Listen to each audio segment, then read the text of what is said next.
کہتے ہیں کہ رافضی مولوی نے کہا اہل سنت کی کتابوں میں واقعہ کہ حضرت عمر رضی اللہ نے اپنے زمانے میں حضرت ابو ہریرہ کو دھکا دیا تھا، اس بارے میں میرے دوستو حضور پاک علیہ السلام کے زمانے کی بات ہے کہ حضرت عمر نے حضرت ابو ہریرہ کو دھکا دیا تھا.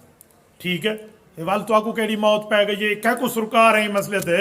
میں جواب دیتا ہوں، دو صحابہ کا مسئلہ ہے، دونوں آپس میں ٹھنڈے گرم ہوئے، ایک نے دوسرے کو دھکا دے دیا اور حضرت عمر نے دیا حضرت ابو ہریرہ کو. حضرت ابو ہریرہ گر گئے، بعد میں اللہ کے رسول کے پاس ہے، معاملہ ٹھیک ہو گیا، راضی نامہ ہو گیا. وہ دونوں آپس میں کچھ اوپر نیچے بات کریں، وہ ایک زمانے کے آدمی ہیں، دونوں نبی کے شاگرد ہیں. بھئی استاد اور شاگرد یا شاگردوں کی آپس میں بات ہو تو ہو. سکول سے باہر جاتے ہوئے کوئی کہے اجی تو ادھر کیوں لڑدا پیا، تو کون ہے، تیرا کیا واسطہ ہے ادھر. صحابہ کے آپس کا مسئلہ ہے، قرآن کہتا ہے وَكُلًّا وَعَدَ اللَّهُ الْحُسْنَى، سب سے اللہ راضی ہے. تو تیرا کیا مسئلہ ہے، میں ایسے ہوا تھا.